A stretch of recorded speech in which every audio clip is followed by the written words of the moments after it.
শান্তভাবে থাকতে পারলে থাকবেন। এটা কারো কোনো দাবি তোলার জায়গা নয়, এটা একমাত্র এসআইআরের দাবি এবং ভোটাধিকারের দাবি। 1 এপ্রিলটা একটু চেঞ্জ করে আজ থেকেই তাদের অ্যাকাউন্টে টাকা যাবে। রাজ্যের মুখ্যমন্ত্রী মমতা বন্দ্যোপাধ্যায় 6 মার্চ সন্ধ্যায় মেট্রো চ্যানেল আটকে এসআইআরের বিরুদ্ধে ধর্নায় বসেছেন।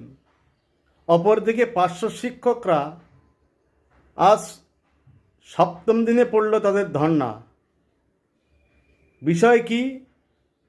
8 বছর পর তাদের 1000 টাকা বেতন বৃদ্ধি, এতে খিদে মেটে না, সেটার বিবেচনার জন্য আন্দোলন। ওনার ধর্না গদি পাওয়ার জন্য, আর 500 শিক্ষকদের ধর্না খিদের জন্য। 500 শিক্ষকরা যথারীতি ধর্না মঞ্চে উপস্থিত হওয়ার পর উনি বললেন, এটা দাবি দেওয়া করার জায়গা নয়, এটা মরণ বাচনের বিষয়, মানে দিদির মরণ বাচন। দিদি এই অনশনের, এই ধর্নার মধ্যে দিয়ে তার আগামী দিনে থাকতে পারবে কি থাকতে পারবে না নির্ভর করছে। তাই 500 শিক্ষকদের পুলিশ দিয়ে তুলে দেওয়ার ব্যবস্থা করে দিলেন, তাদেরকে অ্যারেস্ট করা হলো। হায়রে আপনার গণতন্ত্র!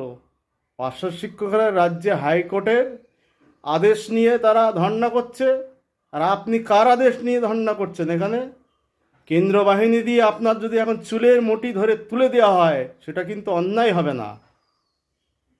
আবার আজকের 7ই মার্চ আপনার মন চেয়েছে, রাজ্যপাল পাল্টে গেছে, কি হয় কি হয়, তার জন্য মাথায় ভূত চাগিয়েছে।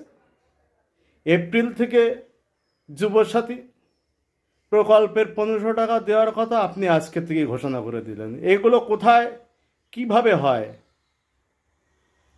ধর্ণা মঞ্চ থেকে, যেখানে মরণ বাচন, সেখান থেকে কি করে ভাতা বৃদ্ধির ঘোষণা করা হয়? এটা মুখ্যমন্ত্রীর কাণ্ডজ্ঞান নেই, তাই এই ঘোষণাগুলো তিনি করেন ধর্ণা মঞ্চ থেকে।